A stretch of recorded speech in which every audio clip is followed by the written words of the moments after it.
You and me? It's just me and you, bro. Just you and me, dog? We're about to have lunch or something? That's great. We should have DoorDash some food. That would have been nice, huh? I'm more nervous now, dog. Like, what's this guy going to talk about? Hey, I don't have anything. I don't have anything. We'll just talk, bro. Yeah. That's what I figured it was. But I haven't seen you in since ARC. When was ARC? Was it last week? April 22nd. Yeah, so it was literally a month ago. That's the last time I saw you. It was a month ago. Because I think I was here the first 2 weeks of April. Yeah, and then ARC. Yeah. Bro, look at that. It's been a minute since I haven't seen you for 30 days. It's been a month. Normally. We see each other at normally least it's every other week now at this point with the podcast. So, but during that time, you got in some hot water on social media and no, I'm used to it now, dog. Y'all trained me for that, bro. It's just Monday now, dog. So talking to you, all right, everybody, welcome to Beyond the Letter. Today is special. We got Will in the house, and it's just me and Will. We could have brought people at the table, but I thought we just have me and Will, just two friends chopping it up for this episode. Had another great story of impact. Chelsea, who was just in here, was telling me someone's joining her youth team, and they said they were listening to this podcast for a year. Wow. And didn't even know that this was the church locally. So somebody invited him to church, and he said he heard me preaching one Sunday and was like, I know this voice. Wow. And then he connected the dots. My bracelet got stuck right here. Okay. He connected the dots and was like, oh my gosh, I've been listening to this podcast for a year, of this guy, and stumbled in the church on Sunday. So always great hearing great stuff on how people are listening to this podcast and connecting with it and stuff like that. Yeah, bro. But anyways, it's me and Will here today. What's going on, everybody? We got some people at the table. We got, Nancy and Andy in here, and Alize in the room, and Alex in the room, and Rooster in the room. But it's me and Will at the table. So you're used to the hot water now. I am. None of it bothers you. It doesn't no more. Really? Yeah, it doesn't. Even just a few weeks ago, about a month ago, I think I was texting you. I preached on I mentioned every possible thing that I used to be afraid of to talk about. Wow. And it was a big deal, actually. It was a big deal for me, between me and God. And even my wife, I think that was a boundary item for your leadership. Because I shy away I shy away from some topics for different reasons. One, I shy away from topics where I'm ignorant. Yeah. And because sometimes as a pastor, you feel like you need to speak on every issue. Yeah, and you got to have what I'm saying? Right, but in reality I'm just dumb in this area. I have no idea what I'm talking. I could act like I know what I'm talking about, so I shy away from that. Another reason is I never had a problem offending people. I've always had a problem hurting people. Yeah. There's a difference. Yeah, right? yeah. I don't mind being offensive if it's because that person just disagrees with me or if that person thinks differently than me. But I think because certain issues have become so emotional and so personal, I'm more careful of addressing issues on the pulpit or on the mic or on a podcast unless I really think through how I want to compassionately communicate it. But yeah, bro, even a few weeks ago on stage, I said everything, bro. I talked about, I told him in 20. So what was the topic of the sermon? Like what was it was about offense. Okay. Yeah. So you were yeah. addressing. So we're going to the book of Mark. In Mark chapter 6, it says that Jesus could do no miracle there because they took offense at him. And my whole idea was, if the Bible, or if I as your pastor never offend you, it's likely that you're worshiping yourself. And let's just take a moment and talk about some of the most offensive things in our culture right now. And let's point out how each issue doesn't perfectly fit into one category to the left or right of the political system. So I talked about how in the first century Christians were known for saving children for infant exposure in the Roman Empire. They were the ones who picked up kids off the streets, and it was legal to drop off kids and let them die in the Roman Empire. Mm-hmm. So I said, that's what Christians did, and that sounds more right. And then I said, and Christianity was truly the first multi-ethnic, multi-social class movement on earth, poor, rich, Gentile, Jew, and it was intentional and purposeful. And some would say that sounds more left. Mm-hmm. And then at the point, and then towards the end, I was like, and by the way, in 2020, I marched the streets. And I told that, and I was like, when Breonna Taylor, Ahmaud Arbery, I just started naming George Floyd. Yeah. I said, I stood by my black brothers and sisters because I stood against police brutality, and people started calling me a Marxist. And I was like, my Bible tells me I need to stand with the marginalized. So I just went. Yeah. And I was like, oh my God, I just did it. Yeah. And for some reason, I felt like I needed to. And my whole point was not any movement on this earth perfectly fits as election year is coming. And how are we going to do this together? All that being said, and then social media, bro, ever since Beyond the Letter, dude, ever since Anthony just started making my life go all crazy. So I just, it doesn't bother me no more. Yeah. Except, and then another thing I said was like, I had in this past couple years, several men in my living room crying, saying they have same-sex attraction. Weeping, like literally weeping and saying like, I've had this my whole life. I left the church and this is my first time back to church in years. And I've experimented and I explored, but I'm coming back to God, and they're like, you're the first pastor I've ever told this to. And my wife and I are just crying with them and pastoring them through that. And they're asking me like what they should do. And I asked them questions and I told them on stage, like, and I've mentored and discipled them into following what the Bible teaches. And I don't know, bro. I think it's just the time we're in now, dude. Yeah. You gotta lean in with where you know what the Bible teaches and be open to, and here's the crazy part. Yeah.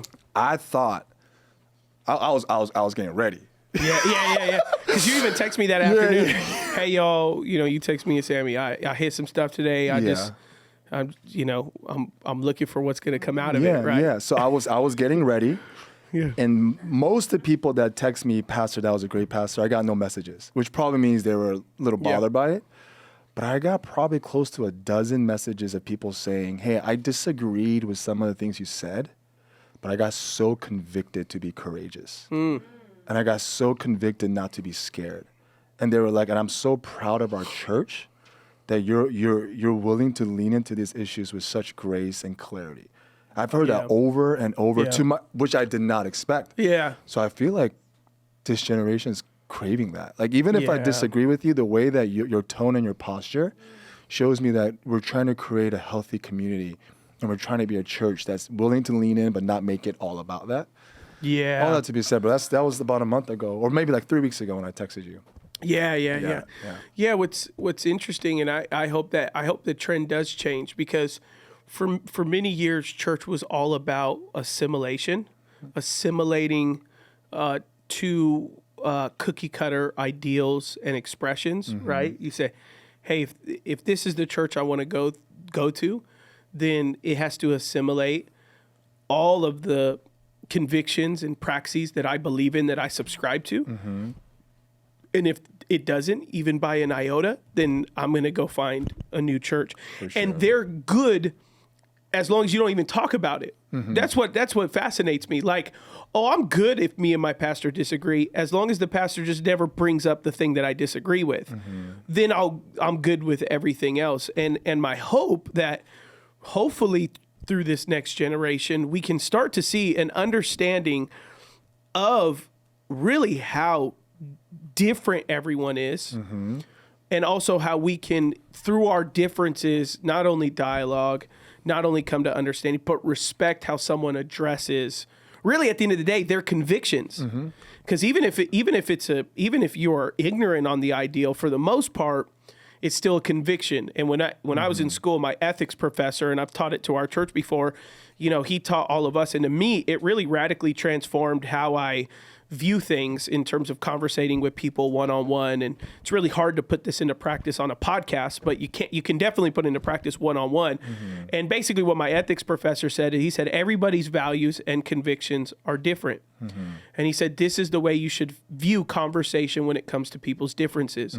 He said, if you imagine a spider web, if you know anything about spiders and spider webs, the closer the web gets to the center, the tighter the spider makes the web. And so an insect can actually crawl across the edges of a web, but the closer the insects get to the center, the spider made the web not only just stickier, but it also made it stronger. So now the insect got into the center, but it can't get out. And so what he explained to us was, if you're gonna tear a spider web, tear it on the edges. Don't try to tear it in the center. If you tear it in the center, that's where it's gonna start wrapping around a stick, a broom, or whatever, right? And so what he was saying was the further something's out from the web, the looser it's held. The deeper it's in the web, the stronger it's held. And then he said, you never know what's at the center of a person's web. And so I don't care too much. I'm not super passionate about Burger King. So if I liked Burger King's French fries and you said, Adam, I know a place that has better French fries, I'm not going to say, no, Will. Absolutely not. Burger King has the best French fries, blah, blah, blah, blah, blah, blah, blah. I would say, oh, I'll try them. And if I tried them, I'd be like, bro, you're right. These are better French fries. So that's on the edge of my web. For sure. But if you said, hey, I know fries that are better than Burger King, but I was eating French fries the night before my mom passed of cancer from Burger King, there is nothing you can tell me about better French fries, because nothing can beat Burger King, because that's what I was eating with my mom the night she passed, right? So that is something that is very deep and very held tightly in the web. Or let's just say my family started Burger King, and you're trying to tell me that McDonald's fries, that is deeply personal to me, but you don't know. You don't know. And the problem is everyone walks in on a Sunday, or they watch the news, or they go on social media and they go, everyone is supposed to expect what's at the center of my web. Yeah. You ought to know. For sure. You should know that I'm passionate about abortion. You should know that I'm passionate about inclusion. You should know. I don't know. For sure. I don't know what I do know is in our attempt, you want us to teach the Bible, we're teaching the Bible. And sometimes the Bible calls us, or sometimes through this podcast, right, it'll call us to want to provoke conversation. And people are saying, well, what about these people? And what about these people? But other people are going, oh, I love that they talked about it. So just the differences between some people are like, oh, I'm glad it's being talked about, where other people are going, it shouldn't have been talked about. Other people are going, well, they should have had someone on the other side being able to share too. Blah, blah. It's just like, man, we don't know your web. For sure. So why don't we just all, like, I tell people all the time, if that's what you're passionate about, you like it, I love it. Like, yeah. Or I don't even care about it. Yeah, like, I'll be honestly, it don't mean anything to me. For sure. So when someone say, you talked about this and you didn't talk long enough about it, I'll be like, well, it's honest to me. What I shared was enough of an answer to get me to, like, that I would be fine with. For sure. Like I'm, you tell me X, Y, and Z in the Bible, I go, oh, there it is. And then there's other times it's like, no, hey man, I need a little more. Yeah. Like what you did talking about women's ministry. I thought that last podcast you did, I thought you handled it and talked about it great. And the clips that were used to me were like, you can't clip women in ministry easy without adding context. And I thought it was clipped great. That gives enough context and not all to that stuff. 2,000 other people who are mad. Exactly. But again, to them, that's at the center of their web. Exactly. To me, I've wrestled that myself. I've studied it myself. I know where I land, which is you and I are literally like 95% on the same spectrum when it comes to women in ministry. And so it's like I'm sitting there and I'm like, cool. Yeah. Will handled it. And he gave answers to me that were very clear that would give me enough to go, oh yeah, it's there. Where other people go, no, that's really deep inside of my web. For whatever reason, it's deep inside of their web. I don't know why that would be deep inside someone's web. I honestly thought we were beyond that conversation, bro. I was like, oh, woman in ministry. All right, this is a 10-year-old conversation. I'll hit it real quick. And then just the comments and the people I've had people leave our church because we have female speakers.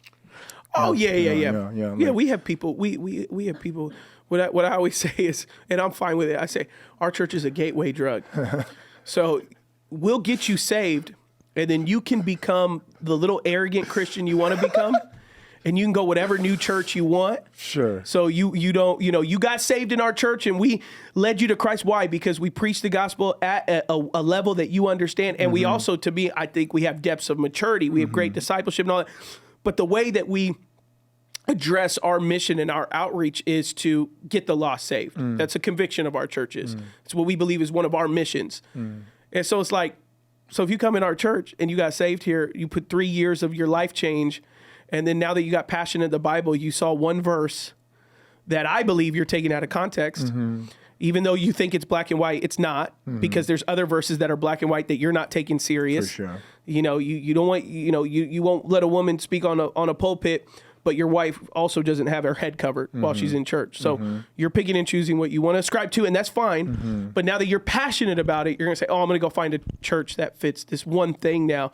And so I always say, I'm so happy if I'm a gateway drug to you. Like if our church serves as a place where you feel accepted, where you feel led, where you feel convicted of your sin to give your life to Christ, and then you say, I don't like you put a woman up there, or I don't think you do deliverance enough. I want more people on the floor convulsing, so they're going to go and because we get people that like leave us for all types of different streams, reform streams, and and we don't have, like you, it's not a mass exodus, but it's enough that it's like people get passionate about what they get passionate about, and your church is level enough that anyone can come in and they can say, oh, my faith can grow here, but there's always those few that then get really passionate about their web, what the center, and the reality is your church or my church either isn't going to fit what they want. They're nice enough to tell us that we need a change. You know, hey, I found you 2 years ago, but now that I'm in this place, I need you. You guys have been doing this for 30 years. And for you, though your church is newer, the heart of what God's been telling you has been over a decade. So it's like, really, your church is a decade old because it's when God has been speaking to you to craft, should you plant a church? This is what the Holy Spirit has told you to make your church. So it's like, but since I made a decision last night that I want to see more blank, Pastor, I'm giving you the opportunity to change tomorrow before I go and explore somewhere else. You know? And I think that's the unique struggle of like trying to make disciples and not just church attenders. Because I like to say sometimes people are like, they get offended by what I'm saying. And then I go like, I never said your name. Why do you think I was talking to you? Maybe it was the Holy Spirit. Maybe the reason why you're bothered or offended is because God is actually trying to get into your mail to actually talk to you.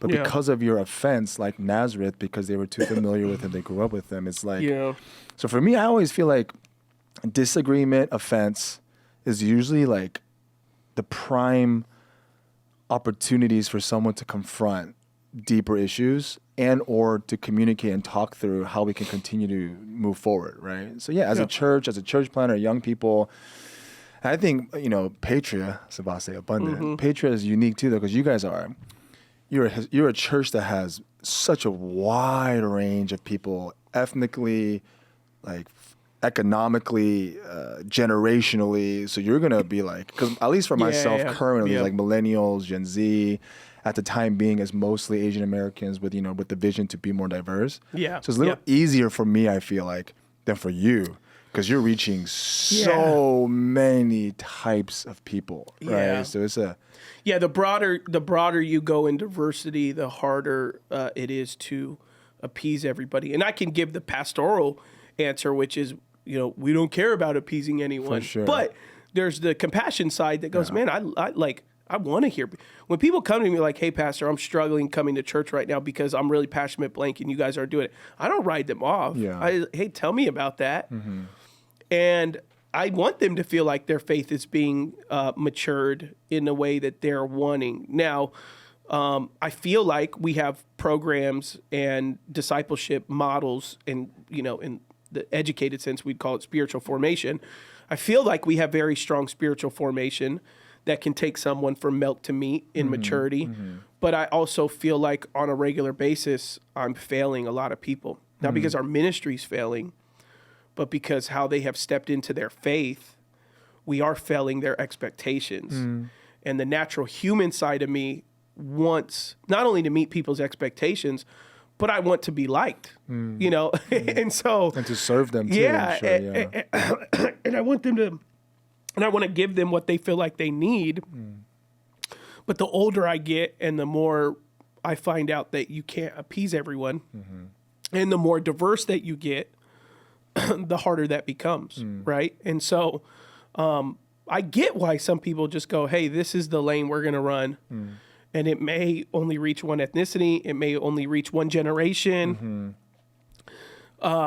Whatever that may be, I understand why a leader may choose to double down on a one type of culture, ethnicity, because it is a little easier. It's not easy, but it is a little easier in terms of regular feedback from people. Because I get weekly feedback from people in our church who most of them actually mean really well. There's it's very rare that people are actually really nasty, you know? And those people are actually really easy to write off. You know, the moment they're trying to trick you, or the moment they're trying to post about you, or what, that's so easy to just be like, as Jesus told his disciples, like, if someone doesn't receive you, go to the edge of the town, wipe your sandals, and be done with them. You know, it's like, that's very easy. What's not easy is someone who loves where they're at, and they just feel like, man, I just can't get with how you guys are talking about marriage between man and a woman. It's just so hard because my brother or I go, man, I feel you. I get it. I have family. I've been, so you're trying to be compassionate while the same side said, but I can't not address this. I can't not talk about it, or like, hey, I like how you're saying you're doing all these things for the young generation, but there's a bunch of us 60 and 70-year-olds who've been meeting, and we're wondering, what are you going to do for us? And you're like, oh, I get it.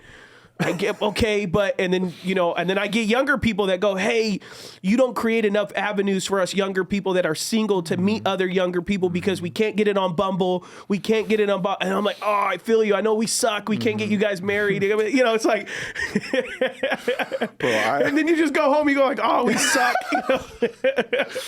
I literally, so, we're going through the book of Mark right now, and we've been in it for like, maybe 4 months now. We're just on Mark chapter 6, and the singles have been crying out like, we need more series on dating. It's a hot mess, because our church is like 75% single. They're like, please do more. So we're actually pausing to do like a 1 month series on relationships. But question for you, Doc. I'd be curious. Tell them to subscribe to Beyond IQ. A gang we do it weekly for you guys. A gang of them. Tell people all the time. I give an hour of my week every week to talk about this stuff for you guys. One of my church members actually listened to an episode. They've been listening ever since my wife and I came on. They actually like DM'd you guys, and you guys responded and gave them a bunch of resources. She was so blessed by that. She actually stopped me like before service started and said, I want to show you something. Like, I asked them a question, not thinking they're going to respond, but look, they gave me all these resources, and I just want to let you know, like, I'm so thankful. Please tell them, like, thank you. Dang. And it's a couple that Who responds to those? Nancy? Do you respond to all those? No, so it was me, and then Alizé took over, so it probably was Alizé. Yeah, unless this was a long time ago. No, this was recent.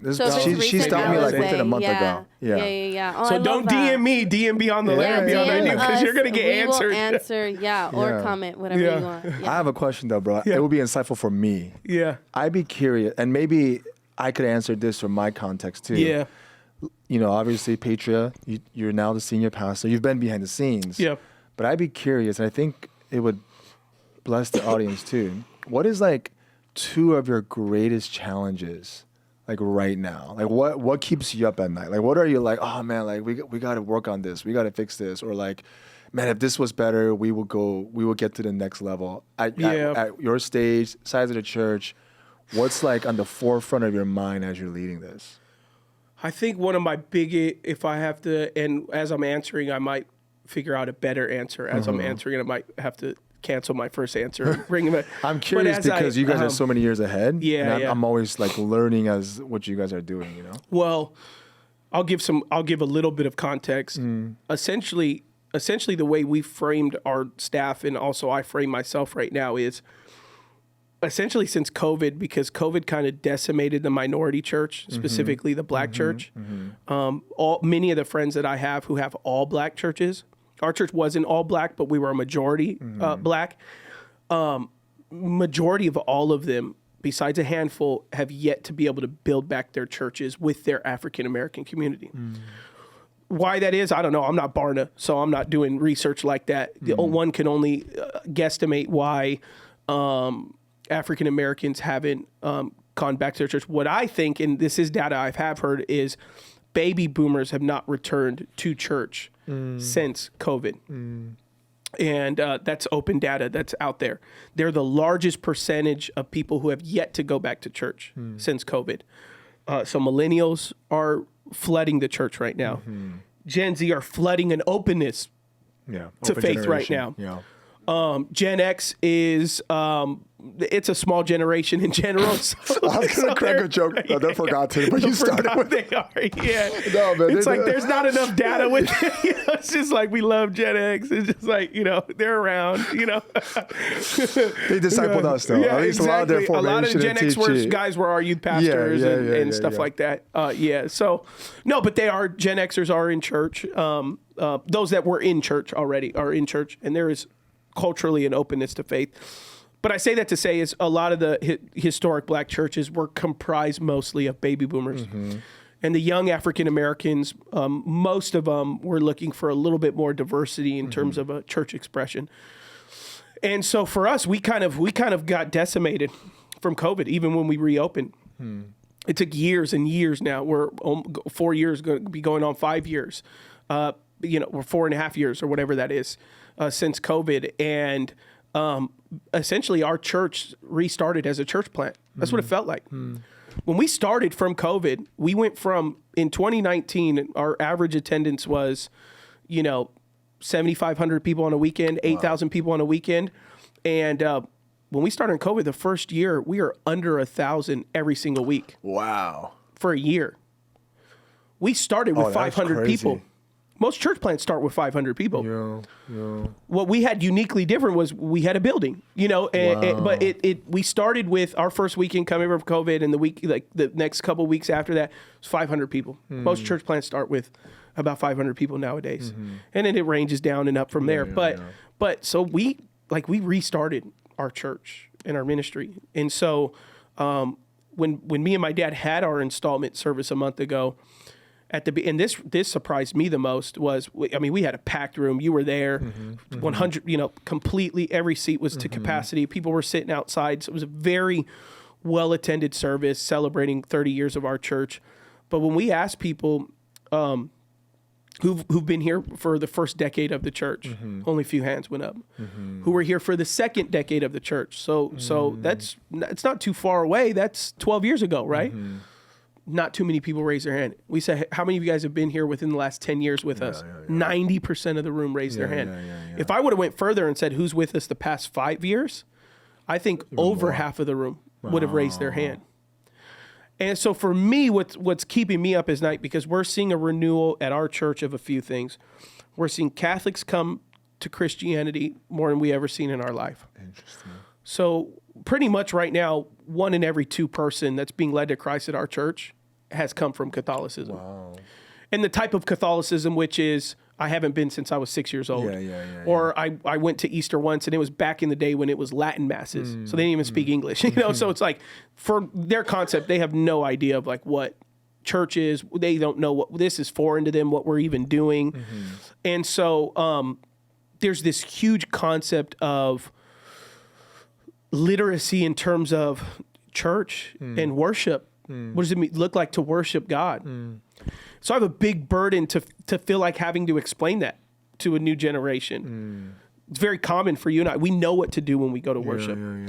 We know, like exactly what you said. We know that the Bible's going to offend us. We know that our pastors are going to offend us. That is part of the gig, that they speak the word in truth. That was Paul's command to Timothy. Timothy, at a young age, you're going to have coffee with guys that have successful businesses, that have money, that have influence in the city, and blah, blah. And they're going to want you to change the truth. They're going to want you to propagate an idea for them. They're gonna want you to be passionate about something they're passionate about. But here's what you're gonna do, Timothy. You're gonna study yourself approved. You're gonna speak true. To me, that was a command to say, bro.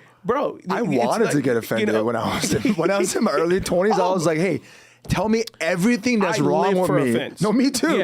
So I can grow. So I have blind spots. Where am I? But this generation is different. Now in the black church, that is 100% with the pie. The pastor offends you. So when we have African Americans who come that are even young, majority of them, they get it. They don't get offended. Like, so even if they disagree, I mean, we have many African American lesbians, homosexuals that come to church and they know black and white what we teach. But as they're pursuing their faith, because they understand the concept of offense, that's kind of not only ingrained culturally, but the church expression is ingrained that way. They can hear us talk about the truth of what a marriage may look like. Now I wish they would put more application, but they'll literally like spit that out and be like, I'm not going to apply that. And then everything else they're trying to apply. But I say that to say it doesn't offend them enough that they don't come no more. They come all the time. And we don't, we have expressions that if you're going to join the church or if you're going to serve, not just in terms of lifestyle, I mean, you can't live with someone and serve. You can't, you can't have alcohol addiction and serve. So there are a lot of parameters that we have biblically, but in that sense, but what we are seeing right now is, to your point about the offensive side of things, and I'm trying to explain it to people who come to our church that maybe have a church background because they want me to go harder on stuff and they want me to hit stuff harder, which I think part of the thing I tell them is that's what this podcast is for, because we kind of speak a little bit more black and white on this podcast than I would on a platform. For sure. But I tell them conversations, there's more context. Yeah, and I can spend longer talking about it rather than 3 minutes in a point, right? So I'm seeing a lot of people who come, they get either confused, hurt, or offended really fast. And I'm trying to, in my head, and for what I know from experience is if I can get you from milk to meat faster, and you understand why God has given us the church, you understand why God has given us biblical teaching, why God has given us truth, then that spirit of offense won't be lifted so much. And so I feel a huge burden to take these individuals who are really post-Christian. I feel like what we're experiencing is what a lot of I've heard, England is talking about and Canada is talking about. I feel we have, and I talk to other pastors and they're like, man, I don't really have people in my church like that. I'm like, well, then but it also for us, we just baptized 1,000 people on Sunday. So we are seeing a renewal, like crazy in the space of people who were very far away from Christ or very far away from worship, and they're here now. So what keeps me up at night is the fact that, man, I have a burden to share with people what this life of worship towards God looks like. And the other element that I have really a burden for is, in some ways it's the next generation, but in a lot of ways it would kind of go with worship, but it would go into biblical literacy. And so what my heart is, I would love for people to start reading their Bible more. Because I feel like if they start reading their Bible more, their faith will connect more.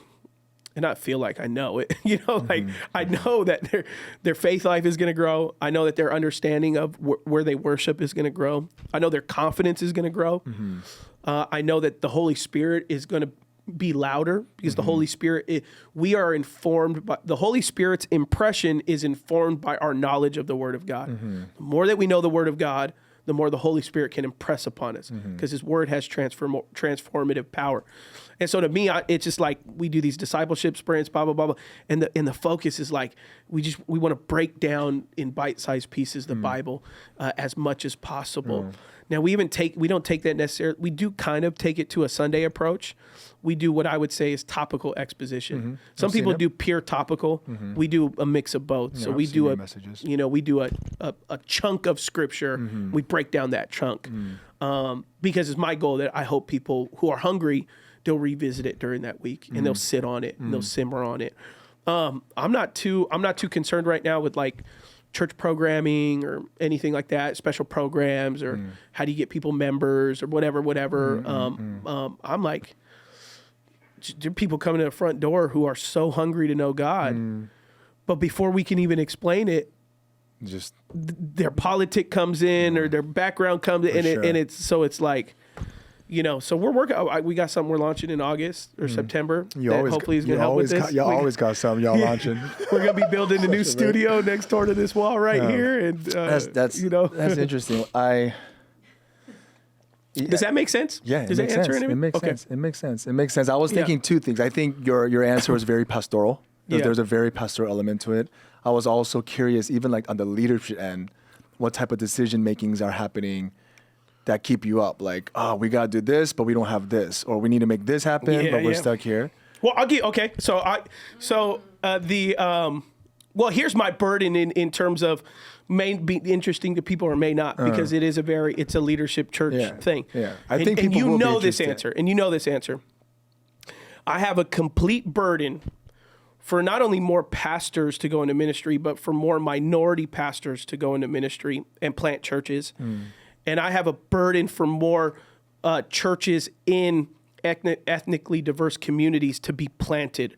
Right now, if people look at the data, the majority of church planting is happening is in majority white neighborhoods. And there's a lot of reasons why that is. And the most honest reason is because in white neighborhoods start giving sooner, so then the church can actually get established, right? Because the government doesn't give any money to churches. You know, you get a nonprofit status, but so does the guy who's giving away rubber bands to, you know, somebody who files for nonprofit status get the same, you know, tax benefit. So what I have seen is churches right now in minority cities are just completely shutting down from COVID. Yeah. They cannot survive because what I just said, baby boomers have stopped going to church. So right now, and I have said this on the podcast before, prior to COVID in 2019, I was looking for a church for our Pomona campus. And in the entire state of California, there were 2 churches for sale. In the entire state of California. And they were in like the desert, basically. Right now, as of just like a month ago, there are over 4,000 churches for sale. Some the size of our church. Like there's one in Hemet that's literally like. If anybody wants to buy Beloved a building, just please DM Beyond the Letter. But I mean, and I send them to you all the time, and you're always like, Adam, stop. Bro, I can't even pay for rent. Because that's my, you know, and I am speaking out of my passion because you're my boy, you pastor in Anaheim. Every time I see a church for sale in Anaheim, because I'm always on these websites, I'll be like, Will, check this out, and then you're like, bro, don't do that. I'm like, raise your faith. We're gonna get you a building. But to me, it's not really appalling. It's just amazing, not in a positive sense, that there are so many churches available. And there are many that aren't even listed. Like I know in Foursquare, who we're not a part of, but I'm aware, I know people in the Foursquare movement, they have empty churches that just aren't listed. It's just a big denomination, so they can hold the church. So it's not even listed. They can't put pastors. You could become a pastor in Foursquare tomorrow and have a building that's paid for. I know, because there's no churches in the cities that are making a meaningful impact, right? And so for me, and you know, I'm talking to a lot of people right now because my goal would be to fund pastors who are minorities. You could be white too, but like I just said, that's not a problem. Like right now, there's not a problem going into white cities, right? There's a need. There is a definitive need for all ethnically diverse people that are not going. The churches are shutting down and churches aren't planting. And then pastors who are attempting to plant in those cities, they're doing it alone. And so they end up failing because they don't have anyone. And so one of the leadership burdens I have with my team is I feel that God is doing something unique in our church. I feel like we got to capture that. And then we got to help other pastors who have minority churches. Because if you just sit down and say, how many minority pastor and churches are there that is doing something like Patria? You can count on less than 2 hands. If you said how many white churches are doing what Patria is doing, there are not enough hands in a 10,000 person arena to count how many white churches are doing very, very big things, making big impact. But majority of the time, not always, but majority of the time it's in a white community. Or they're exporting their goodness and kindness to a neighboring city that's in need. And so they're all coming together and they're all like, we're good, but let's go adopt a city near us and go help that. Whereas like what I'm trying to do is like, let's get in the city and let's, Joe Holm, our mutual friend and mentor, we talk about it and we say, how do we recapture a city? Not adopt a city. Like, hey, we're going to go do nice things in that city and we're going to drop in on Saturdays. It's like, no, how can we actually live there Monday through Friday, like we did in Pomona, like we did in Rancho when Rancho wasn't what it is today. It's like, how do you help transform a city and recapture it? And how can we help pastors capture that vision? And so when I'm talking about my leadership all the time is when they're saying, hey, man, we're doing this and it's going really well. I'm like, well, where is it on paper? Can you teach this to someone else? Can you disciple someone through this system?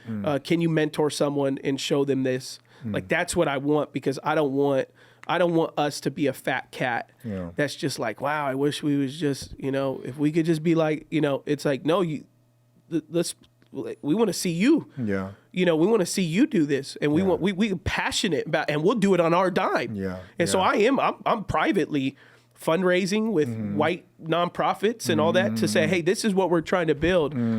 Would you guys help this? I got pastors who have thriving congregations who could not survive in the next 3 years unless someone inject a campus building, a down payment for a place, and then you're just going to see them soar, right? Man, I want to, someone could just go online and be like, just look at how many churches are shutting down. Yeah. If that don't get you, if you're at a position where I sit, where like right now, we're not in a church planner phase, we're in a state that we're multiplying and duplicating. Yeah. If that doesn't go like, man, what the heck are we doing? Yeah. And we're just seeing, we are seeing God's favor in it. Yeah. That's, a mall down in Corona, we're doing a campus in the owners of Christians saw something we did in LA for another church, and he gave us his amphitheater to plant our church. That's incredible. For free. Bro. That's Wrote great. us it just, we're like, Yeah. Yeah, No, it sounds like you guys are at a stage of multiplication, giving back, even though you're only 30 something, already thinking about legacy. Because the story of the church is an interconnected story with you and your dad. That's because mine is like the complete opposite. Like what I'm thinking through, It's like my unique struggle right now is we don't have enough, right? My unique struggle is interesting as I'm church plant. As you were sharing, there's two things in my mind. There's a thing that I'm wrestling with pastorally, and then there's something I'm wrestling with on a leadership level. On a pastoral level, what's interesting planning a church primarily with millennials and Gen Z that has such a high emphasis on mental health. It's very unique because I have no concept of that. I'm all about that too. Yeah. The problem is everyone takes things to the extreme, and I'm picking up a lot of people are using mental health as an excuse to sin. Yeah. And a lot of people are using the phrase self-help as a disguise to being selfish, right? So even when I was reading Mark chapter 6, I'm in Mark 6, obviously, you can tell. Yeah. Jesus says, let's get away and get to a desolate place and let's come rest a while. Yeah. Which is like, you could say self-help, self-care. Yeah. But it says the crowds ran ahead of them and caught them. And they wanted to learn more. So the Bible says he had compassion on them, and he speaks to them and he feeds them. But the disciples are like, send them away, send them away, send them away. We need our mental health day. We need our mental health day. And there's such an emphasis with people who are single, even young, who are like, oh, I need to take care of myself, which I'm all about. But sometimes nowadays I'm hitting this thing where I'm like, all right, guys, like, there's also something called self-denial and not just self-help. Yeah. There's something called serving and not just taking care of yourself, So that's been unique, especially as church planting, because that's the cultural message right now among young people. Yeah. And so like I have to, it's so interesting. I have to like teach resilience and perseverance in a totally different way now. And then secondly, on a leadership level, what I'm struggling through is do I have what it takes?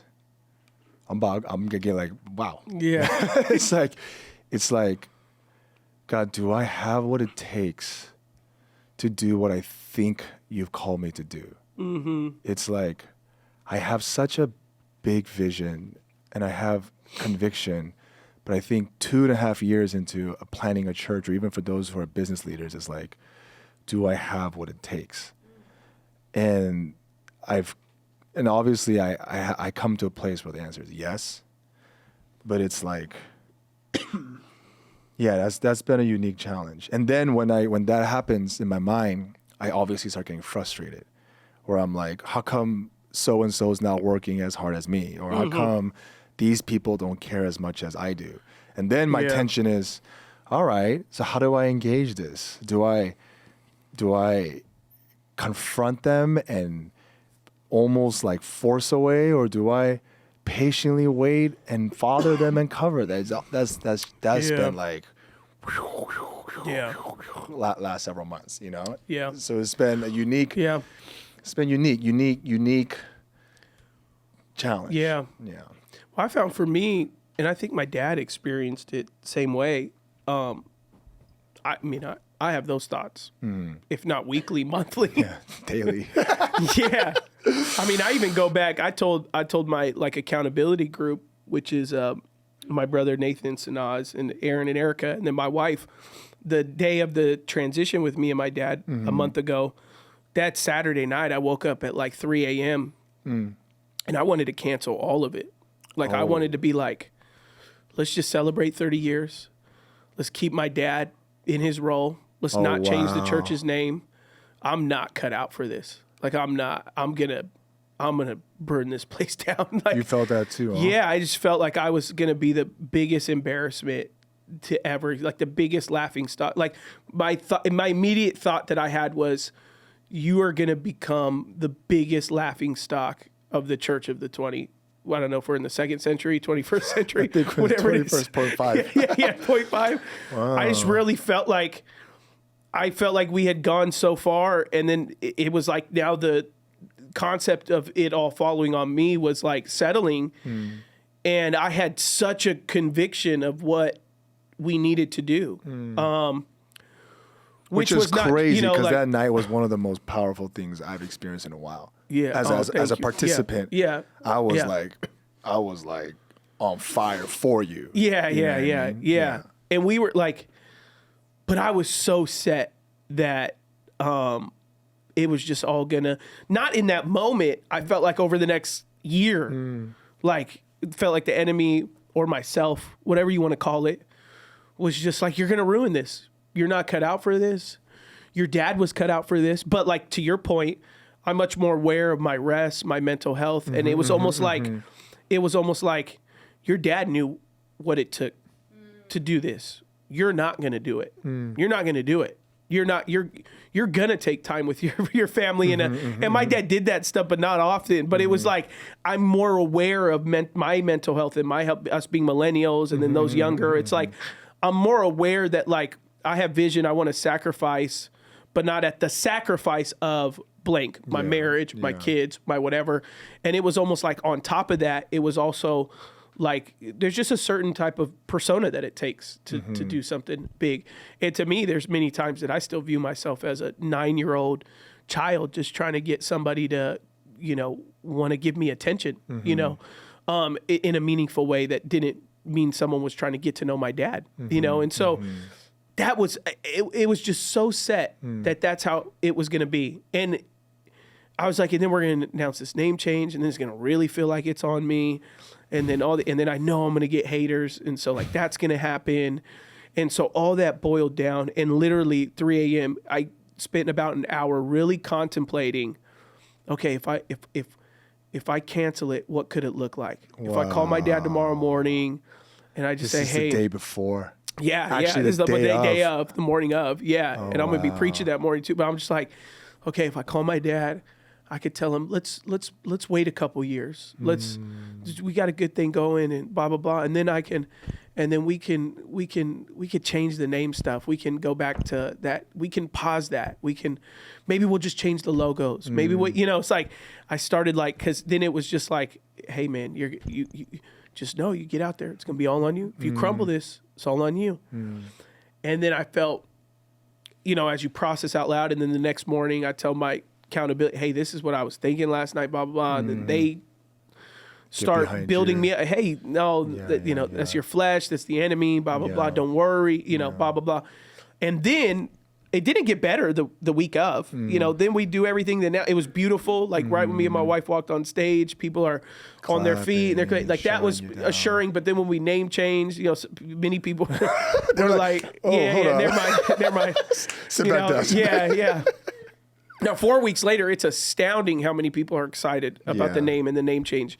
It's astounding, we just had 2 pastors, cold call us to saying, hey, I think I want to interview one day. I have a church, but I want to interview one day because it's hard being a senior pastor. I'd rather be a campus pastor if you guys are open to it. So it's like, and they're saying that when they're calling, they're saying patriot. You know, like that is what's ringing in their ears. People are telling me that like their friends are wanting to come to church because people are talking about it. But that first week was just, I wanted to crawl into a hole. I wasn't celebrating. Outwardly, I was celebrating, but internally, it was like this fight of like, oh my, you're gonna screw it up eventually, you know. You're not going to do 30 years of faithfulness like your dad. Like that dude crossed the finish line in many ways, right? He's still in ministry, but at least he's with his namesake, like, he crushed it, right? You know, so it's like, absolutely. And to me, it's, I didn't have any fears of me and Ashley's marriage is great. That private life is great. It was just more of like visionary wise, you're gonna, and it wasn't in terms of a competition of my dad. It was the sake of like, I respect so much what he did and built. That was just like, you know, you're not, because the way my dad's built is like, he would never give it to someone that would just maintain what he did. My dad's such a visionary. He's like, you like King David and Solomon. Like, you have the blueprints, you better build the temple. You know, like, and if I don't get a hammer, he's gonna, you know, it's not that he's gonna take it back. He's just gonna be like, I could have built a little longer. You know, so to me, I'm like, I want to build, but the fruit, like I just told you, we were just given a space to launch our church.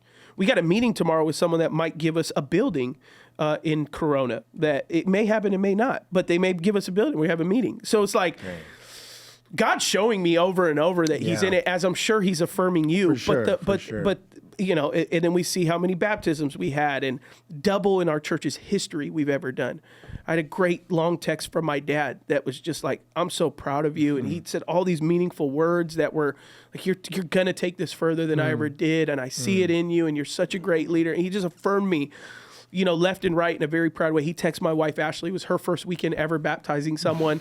So he texted her separately, and, you know, she doesn't have her dad in her life. So that meant something totally real for her. And since her dad passed. And so we're being affirmed, for sure. But man, those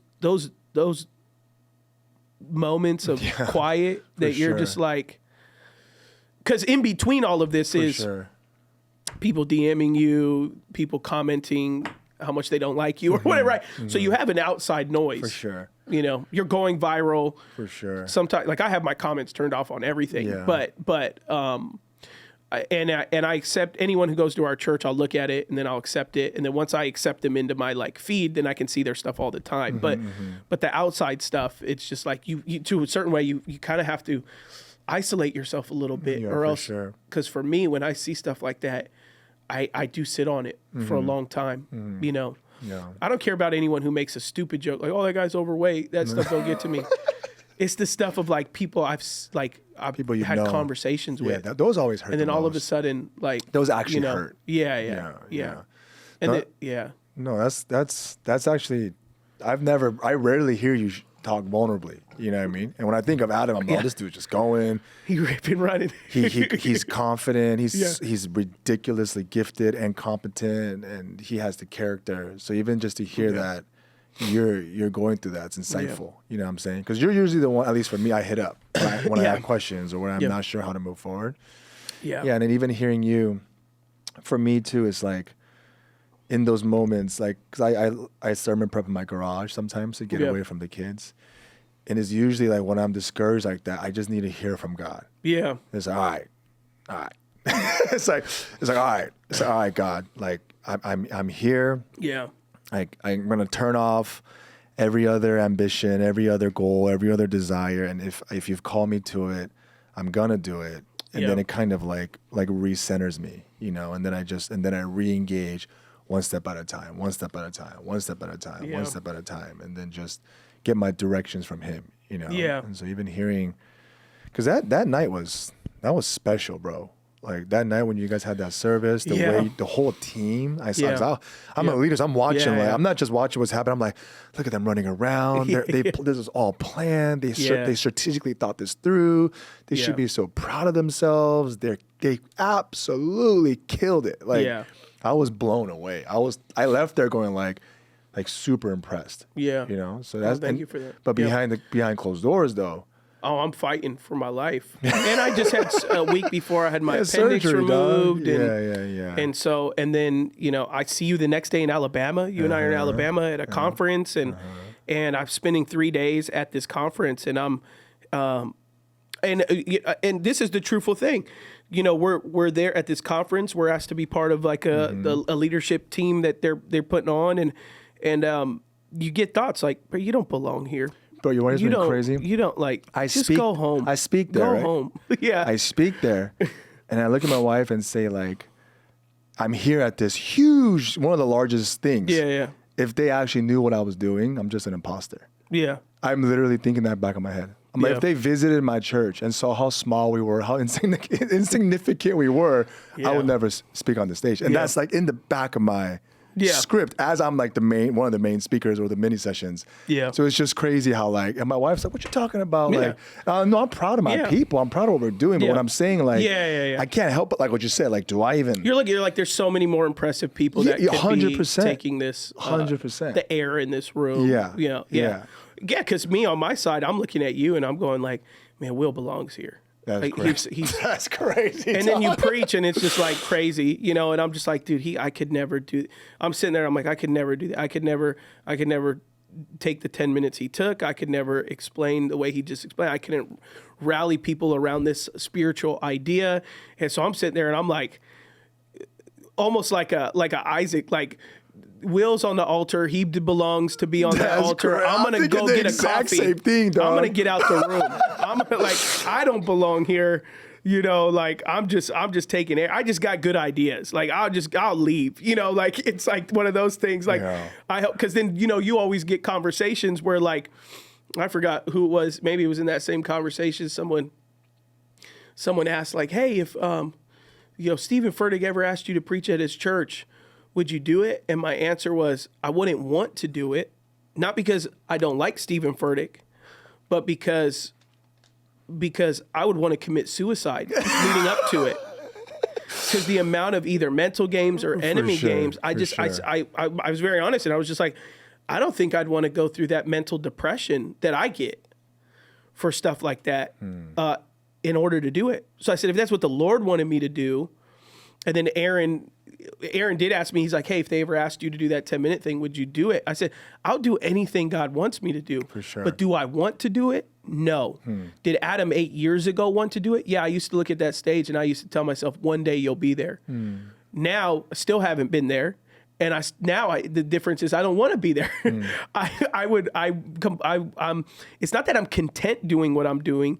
It's just that the mental games that I do have to play, that anything that deals with anything of significance that may make me the center, I wrestle with that big time. Wow. I can go get a campus for someone all day, and I'll walk in that room, I'll ask for money, I'll raise money, I'll do whatever. Break that down. You just said when you have to be at the center, it's you have to what? What did you say? It's like it's difficult for you. It's mental depression. Yeah. In that what way? Where is that? What do you think that is?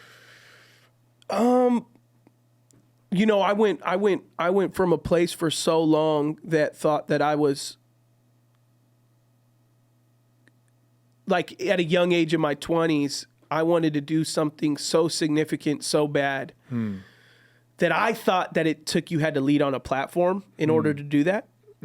That I thought it took a certain personality or person, like you had to own the stage, you had to, in some ways, have an ego. In some ways, you had to, whatever that may be, right?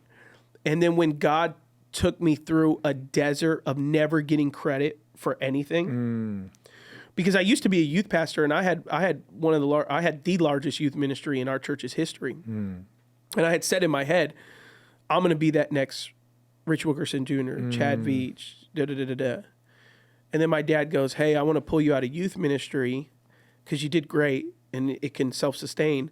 Put some guys over there and it'll do good. And I was like, okay, what do you want me to do? He's like, I want you to make our church more diverse.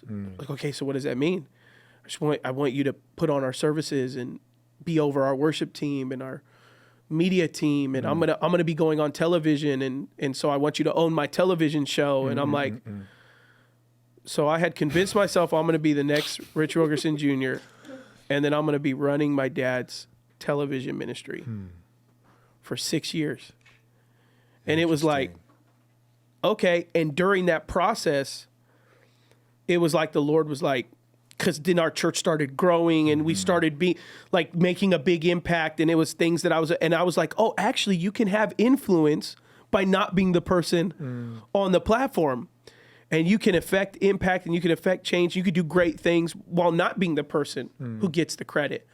Oh, I like that. I'm okay with that because that guy doesn't get criticized. That guy doesn't get hated on. That guy, there's a lot of benefits with not being that guy on the platform. So then the idea that goes, okay, I come out of that season and then there's the platform somewhat comes. I'm regularly preaching now.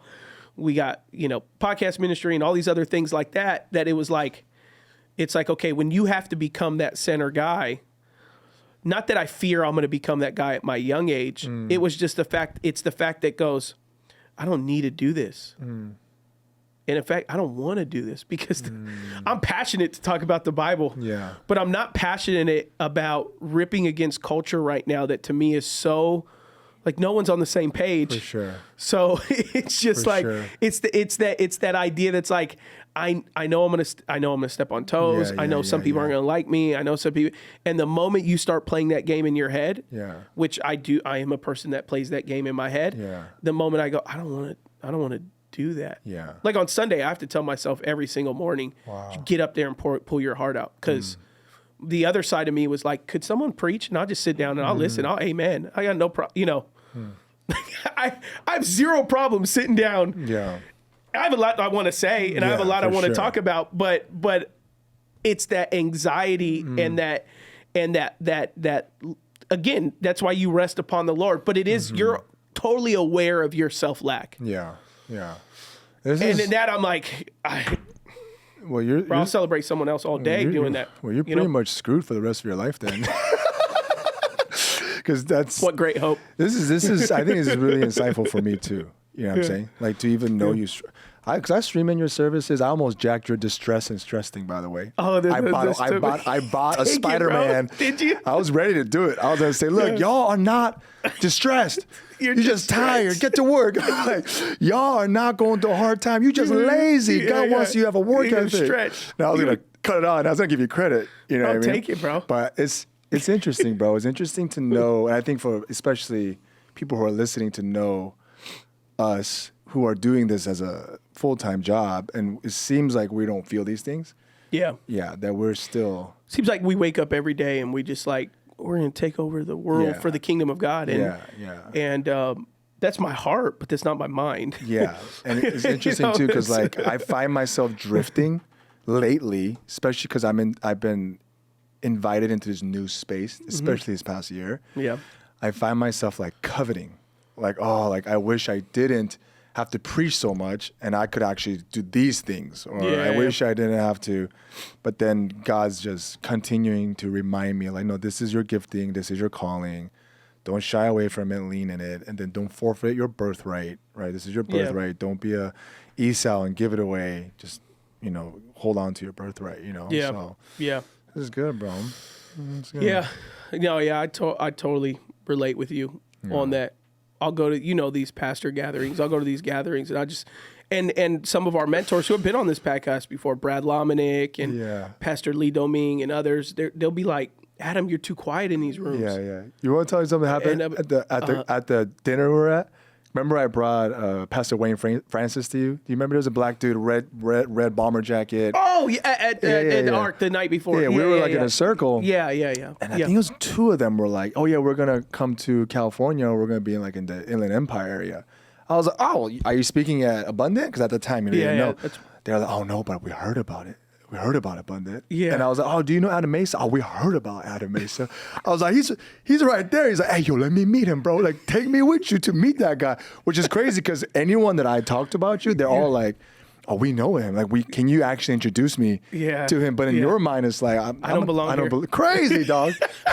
So and I'm literally, legitimately, most of the time, I'm standing in a circle. yeah, I'm yeah. friendly. Yeah. When I see people I know, I'm very outgoing with Yeah. people I know. But Yeah. but when I'm in rooms where I look around, I go, man, these people are so far more impressive than I am, better than I am. They look better. Yeah. They know the Bible more, or they have, God's doing I find out this guy got, gifted a, whatever, Yeah, and I'm just like, man, I got, I'd sit in an empty room and we talk on a microphone and I have a great church with people I love, but to me, that's just my community. That's my family. So I don't think, though I know God is doing something special, I don't think that's a right and privilege that makes me think that that's something significant. That's nothing I hold on my sleeve. I think there's something beautiful about that. You know what I'm saying? Yeah. I think that's something beautiful about the type of leader you are and the type of person you are. Because it's just like, I'm loving my people and doing my thing.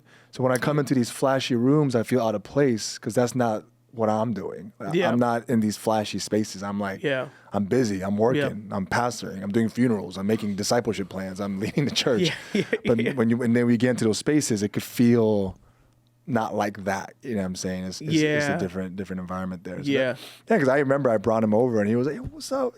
Did I introduce you to that dude? Yeah. I remember now. Another guy recently I met. Swaggy. Yeah. Oh, he's a good dude. Yeah. Another brother that I met and he was like, I see you on the podcast. Like, I was like, here's my boy. He's like, but I wanted to meet him, but I don't want to reach out. Yeah, that's crazy to me, and I hear it. And when I meet people on Sunday, they, some will be, in shell shock to meet me, and they'll either tell me or my wife. I hear this all the time.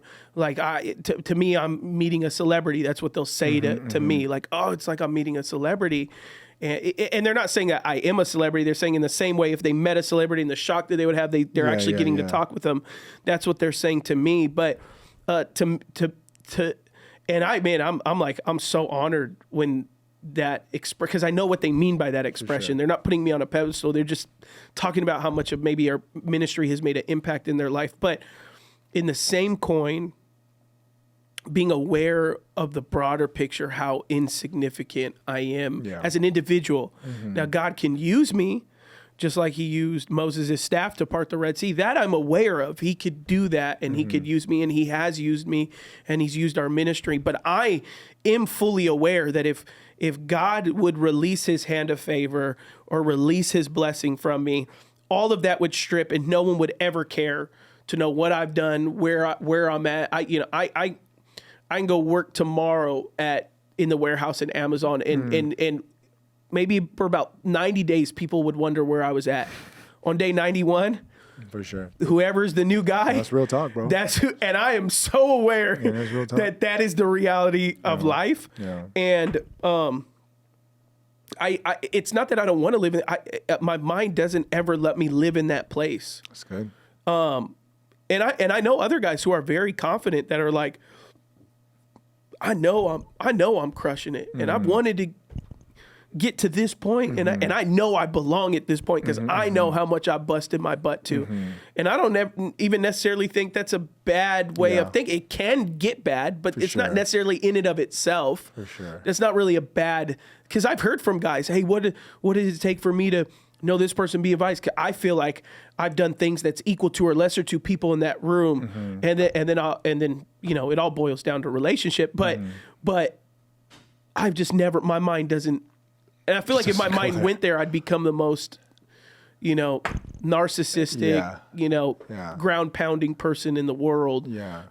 Where my depression don't ever let me touch that. I think I have I think I'm a little more narcissistic than you are and a higher ego, because the way I'm wired is when I'm in those rooms, I love to measure myself. Not to be better than or not to feel special, but just to know where I am.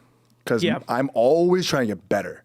Like, my thing is like every day is an opportunity to get better. Every Sunday is opportunity. Even to this day, I've been preaching for 16 years. Every Sunday, I rewatch my clips.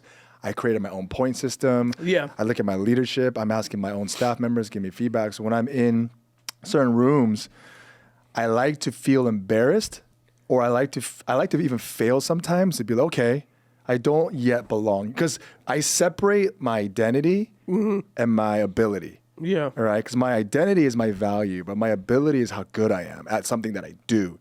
So when I'm in these spaces, I remember the first time I preached at this the largest platform I did, it was with Francis Chan. Yeah, right? yeah. I sank. Like I I horrible. Yeah. And I remember leaving like, I'm not good yet. Like, not my worth, but it's like, I'm still not a clear enough communicator. I came here because someone gave me opportunity, but I probably should stay in the room in the gym for 2-3 more years so I could actually deliver. So in the more recent years, when I've been speaking on these platforms, I'm like, oh, okay.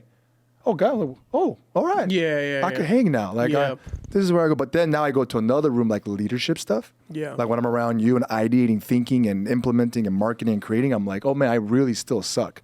So it's like I need to level up in these areas. So I definitely feel like I have a little more of like I always tell my wife, I definitely have like these narcissistic tendencies. Yeah. Where I find myself. I think a successful entrepreneur and church planner has to.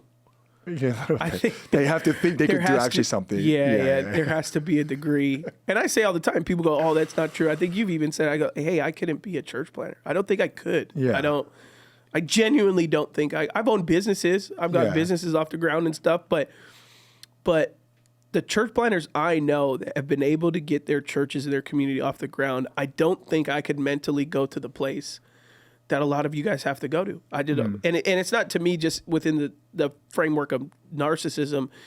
It's in the framework of significance. And a lot of church planners I meet, they are genuinely convinced that they have massive significance, you know. And many of them do, you know. I say some out of pocket stuff.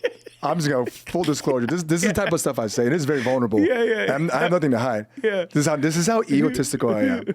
From years ago. Yeah. This is why I'm like so intrigued by your psyche because we're gifted differently. Yeah. I used to see like these huge preachers speak on the biggest platforms. I was like 22. I'll look at my then like fiance girlfriend. I'd be like, I'll be there one day. Yeah. No, I just, but it's not even me. Like, I'm just like, don't worry, we'll be there. Yeah. I'm just, and I mean, obviously, like, I gotta keep my heart in check. Yeah, right. I gotta repent. Right. And it's not that like I think I deserve it. Just something in me. I think is just. Yeah, I think I have the ability. I think I have the ability. Like, give me time, or like Yeah. I come to like, maybe that's faith and ego. It's all the above. Like, I come to page. Yeah. I'm discouraged. I'm discouraged right now, but deep down, I'm like, all right, just give me 10 years. I can do this. I'm going to freaking do this. Yeah. And then God has to work on redeeming me. And so even like, I'm doing ministry in places that when I was in my early mid-20s that I said I will one day do it. Yeah. Which is interesting because some people are like, hey, I've never dreamed of this. I've never thought I would be. No, I've dreamt of everything that I'm experiencing right now. I literally just listened to Joe Rogan on his podcast. Someone was asking him like, yo, how did he was like, I've never ever dreamed. He doesn't have any dreams. I've never planned. He takes day by day. I've never scaled. And I'm listening to that. I'm like, that's so foreign to me. I've scaled everything. I've planned everything. I've thought everything. I've saw it in my prayer. Obviously God has detoured my life. Yeah. So just hearing you say that is just interesting, bro. Yeah. Which is I've had hopes. I've had aspirations, but I wouldn't define that side of things that I've ever dreamed. I have dreams. There are dreams that I've had. But to your same point, like if I've been to Hillsong Conference or I've been to ARC or whatever, I have had, I hope one day I can do something of a level of significance where I could be on that platform. Mm-hmm. But if you were to lean over and be like, could you do it today or could you do it in a year or whatever? I would be like, oh, no. Maybe one day, whereas other guys with more of your psyche I've met, they're like, oh no, and give me 12 months. I'll get up there and I'll crush, I'll whoop whoever up there is speaking right now or do equal to. I don't have that level of confidence. I wish I did. Yeah. But that level of confidence, oddly enough, if it deals with me as an individual, I do not have that level of context. I have collective confidence. So if you took the 5 of us in a room, and we say, hey, we're all going to go do something. I say collectively, I know we can crush it. Yeah. But if you're like, Adam, everyone in this room leaves, it's you. Yeah. Oh, no, I'm good. You know, it's like no. That's a gift You know, mix. like, yeah. I wish I was more like that.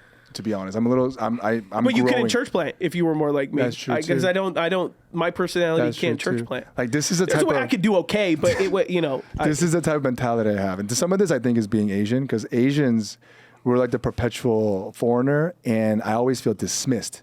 Yeah. Like when I'm in a room full of leaders, usually, at least in the past before, my mind was, oh, they probably think I'm the assistant. Or they probably think I'm here as a driver, because they don't expect an Asian to be like this. Yeah. So whenever I was in these rooms, I used to be like, just give me the mic. Just give me the mic. Let me show you. Let me show you I do belong. Let me show you I can do it. Yeah. And then that got me into trouble. Yeah. Which is a part of my story of burnout. Because I put myself into roles and situations where I don't think I was ready for. Yeah. Right? Because usually you have low ego or high ego, and people with low ego think they're worse than they actually are. And people with a high ego think they're better than they actually are. Yeah. So I generally fall in the high ego. So I think I'm actually a better leader than I actually am. I think I'm a better speaker than I actually am. So I've had to like learn how to be more centered and sober minded and seek God's wisdom. So it's just hearing but how, I think there's a stretch on both sides. So like as you have to waver down, yes, I have to convince myself to waver up. Yeah. Because people will be like, oh, they need to hear from you. And I'm like, what do you got to hear from me? What do I have to offer? Yeah. Why do you, Pastor Adam, we need you to pray for. What do you need to pray for me? And it's not because they think there's anything special with me spiritually. It's because to them, I've maybe made an impact in their life. And to me, I'm like, what did I do? Like, I get my advisors tell me the exact opposite. Yeah. They go like, hey, you need to stop talking because you always think you have the best idea. And there's other people who have better ideas than you, but you just talk too much. Yeah. So it's like, it's crazy, bro. Well, and then here's a perfect example. We did Baptize California on Sunday, and all these churches participated, and then there was like a party at Huntington Beach after, or a worship service at Huntington Beach after, and there's like, man, Mark Francie, Oceans Church, they just absolutely killed it. Yeah. And so they did all these baptisms at Huntington Beach, and towards the end of the night, he brought up like 6 or 7 pastors to pray for specific things, right? So he, and what he had given feedback to me was, your church baptized the most people of one single church. I was like, oh, wow, man, of 300 churches. I was like, wow, man, that's awesome. It's humbling. It's like, man, it's so amazing that our church is moving from a place that they're coming to Christ, and so that's exciting. So my team was laughing at me because a lot of them know a lot of the ones who are closest to me, the Aarons, the Jermaines, the Phils, they know the wrestle that I have, that I would rather be behind the scenes, that, I'm good. Let someone else, so, and that's not like a false humility. It's a legitimate conviction. Like, just have Will, call Will. Will will do it, and so we're all in a line. We're all praying. And I had just prayed, and they're getting ready for Bethel worship to come out on the stage. So there's like a production guy who's trying to tape the lyrics for the songs in the set list, because what people may not know in concerts or worship, normally what they do is they tape a bunch of pieces of paper with songs they may be learning, so it has lyrics to help them. It has the run of service. It has keys that maybe their instrument should be in for each song. And so this kid is trying to play 7 pieces of paper, and he's like looking around to try to get another, because the wind's blowing, and he has to tape it. So he's looking for another production person. So for the next 10 minutes, me and this dude start taping. I saw you, my dog, bro. Me and him start taping but like for every musician, I just like, hey, bro, you need help? He's just like, no, like almost like you're the guy. It's like, he's like, but he really needed help. So he's yeah. And so then I do a couple, and he's like, okay, I'll find someone else. And I go, you were trying to find someone for 5 minutes. All while the pastors behind me are like, and God, there will be revival. And me and this dude aren't talking. But because there's kind of speakers in front of us, not everyone could kind of tell what I'm doing. What's going on? So half of our team thought I was helping him put lyrics. The other half were just like, no, I don't know what he was he praying on his knees? Was he? So there I am, me and the dude are moving from thing to thing to thing. And I'm holding the papers. He's taping the paper. And to me in that moment, I'm in heaven. Yeah. I'm not doing that for a show. I would do that if no one was in the room. Not because it's like a humility thing. It's because it's just, to me, that's where I belong to be doing that. You know, just like Adam, just put the lyrics up and then let the guy who should be on stage be on the stage, because it's not you. Where then I also have to tell myself the opposite, to say no, obviously help the guy with the lyrics, but then get back on stage and hold your place in what God's doing. I have to literally convince myself to like, tell yourself you belong up there. Go do that. You know, like even I'm now, just like, huh? yeah. That's wild. Even after he said, "Oh, his church baptized more people," it was still like, I'm gonna do the lyrics with this guy. Bro, I love that, bro. That speaks volumes, man. But that's why I couldn't church plant, because I'm seeing Mark and they purchased an LED wall and he's got cameras on him and he's doing all these things that is necessary for what it takes to build the type of movement that the Lord has caused him to build and what the Lord is causing you to build in your own right. Like, it's just, they do take different type, but there are times that I'm my worst enemy, and there's times you're your worst enemy, and the way that we are our worst enemy expresses in very different ways. For sure. You know, the problem is if both of us sit in the negative space of what that could look like, or if anyone else sits in the negative space of what they could look like. You can someone's like, man, I just love to encourage people. Well, you can over encourage people's sin. For sure. So sometimes if you're an over encourager, sometimes you're going to have to deal with the bad. Sometimes you're going to have to tell someone to knock it off. For sure. But that's hard to do. Or you're a person that says knock it off all the time, and sometimes you need to just sit with someone and just encourage and hug them and love them. Like, we all have negative space that we can fill too much if we're not careful and spirit-led, you know?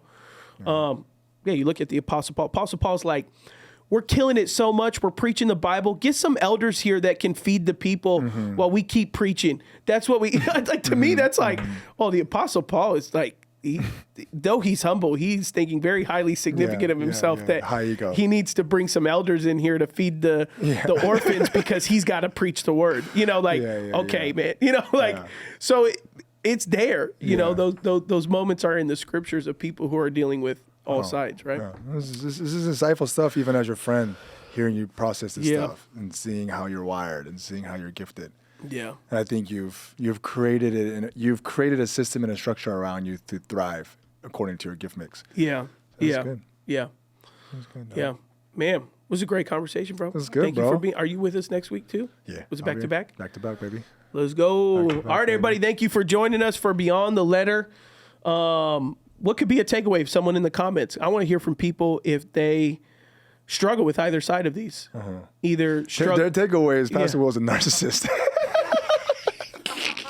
No, my takeaway of that would be Pastor Will is appropriately confident. And, I hope so. You know, in what God is doing in his life, as I would hope. I'm doing the opposite of what I prescribe myself. When I talk to people, I go, no, you're doing something more significant than you think you are. You are making a bigger impact than you are. But I'm normally preaching to the choir because I don't think that I am. But to people, it's like, you want people to captivate a thought that goes, yeah, I can't take that job and I can crush it. I can tell what's stopping me from crushing it next to this person that's crushing it. Where, you know, but it's hard to take our own medicine sometimes. Yeah, you know, no, it's good. I'm just leaving more encouraged than anything, bro. Yeah. So thanks, man. All right, till next week. See you next week. Peace.